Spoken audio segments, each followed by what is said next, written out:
Shalom saudara-saudara terkasih dalam Kristus. Hari ini saya membahas topik mengenai panggilan dan kesempatan. Apa persamaan dari panggilan dan kesempatan dalam dunia usaha? Bacaan singkat tentang Yesus memanggil murid-muridnya yang pertama.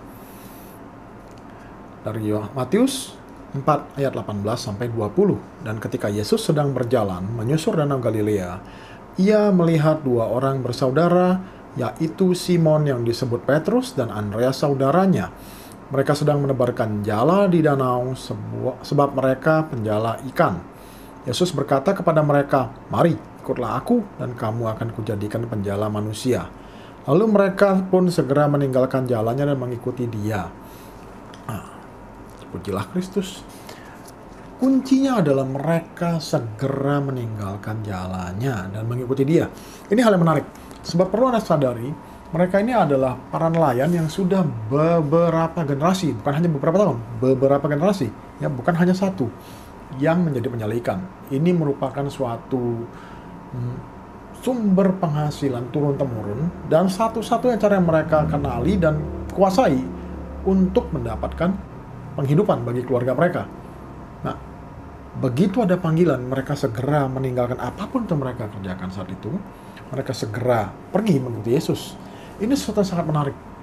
Karena kalau kita lihat, mereka tidak ada keraguan. Mereka begitu yakin akan sesuatu yang baru ini. Sesuatu yang sebelumnya tidak pernah diketahui. Gitu. Tapi saya akan memfokuskan kepada timing.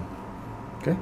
Mereka segera meninggalkan jalannya dan mengikuti Yesus. Ini contoh sikap hati di mana mereka segera menindaklanjuti. Di sini kita lihat kalau para murid siap untuk mengikuti Yesus pada saat panggilan itu datang. Nah, bagi orang-orang yang siap pada saat kesempatan muncul, mereka mampu meraihnya. Kesempatan ada, mereka pun sudah siap. Para murid siap untuk mengikuti Yesus pada saat panggilan itu datang. Panggilan dan kesempatan sama-sama sensitif terhadap waktu. Pada saat waktu tiba, di waktu yang tepat, Anda harus mengambil baik panggilan maupun kesempatan tersebut. Bila terlambat atau terlalu cepat, mungkin ada hasilnya, tetapi tidak akan maksimal. Nah, kunci dari para rasul, mereka tidak menunda-nunda. Begitu ada panggilan, mereka menerima. Bila Anda seorang pengusaha, begitu ada kesempatan, Anda bertindak. Oke, Anda menindaklanjuti kesempatan. Itu kunci sukses. Nah, tapi saya ambil contoh kasus ya. Contoh kasus Bill Gates. Bill Gates dari keluarga berada. Pada waktu itu komputer masih barang super mewah dan dia punya akses untuk belajar komputer. Jadi bila ia bertahan terus di dalam bidang yang dia pelajari di dalam sekolah formalnya dan lulus, dia akan baik-baik saja, punya penghasilan besar, punya keluarga yang di atas rata-rata, kalau saya bilangnya dari secara ekonomi dan karir yang baik lah. Tetapi Bill Gates memilih untuk menyambar kesempatan yang waktu masih sangat abstrak, yaitu di industri software. Bisa dikatakan beliau salah seorang dari pionir di industri software. Nah, dari insting bisnis yang tajam ini, ia membangun kerajaan bisnis Microsoft yang luar biasa dan menjadi penguasa dunia software. Tapi bagi sini harus perhatikan, dia merupakan contoh khusus karena secara finansial ia aman, dalam artian orang tuanya berada dan dia tidak akan kesulitan kalaupun usaha ini gagal. Dia bisa kembali lah istilahnya, ada sandaran dari keluarganya. Bagaimana kalau kita ini ya orang biasa-biasa lah ya, kita bekerja terus kita tahu suatu hari punya suatu ide untuk memulai suatu startup yang baik. Nah, kuncinya Anda harus fokus.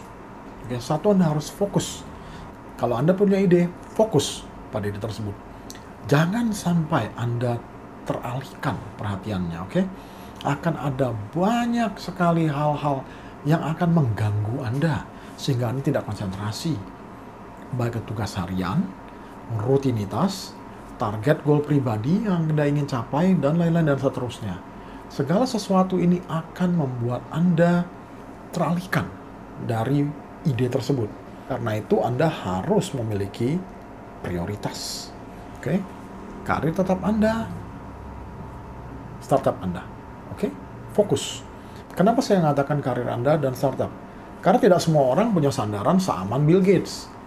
Bila Anda punya pekerjaan utama yang merupakan penghasilan untuk menghidupi keluarga Anda tidak boleh melepaskan pekerjaan utama ini demi startup Anda. Karena startupnya belum menghasilkan.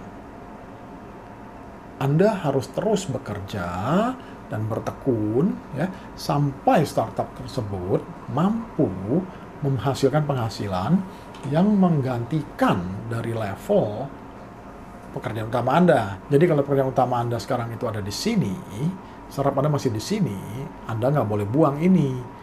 Anda harus terus mengusahakan startup ini sebagai usaha sampingan hingga ia mampu berdiri sejajar, penghasilannya sama nih ya dengan penghasilan utama.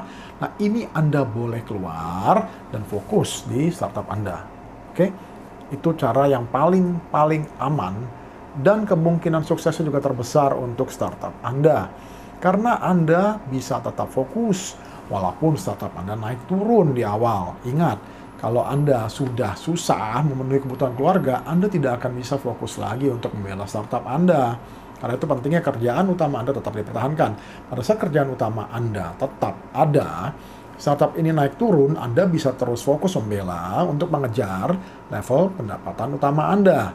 Pada saat startup ini sudah stabil, menghasilkan baik, baru Anda boleh pindah gerbong. Nah, disitulah pentingnya kita harus bertekun dalam kerja dan berdoa. Setelah itu sabar. Kita sabar, tekun, dan berdoa sampai kesempatan itu tiba. Itulah kairos. Sukses itu kesiapan bertemu dengan kesempatan. Nah, Tuhan ngatur yang terbaik.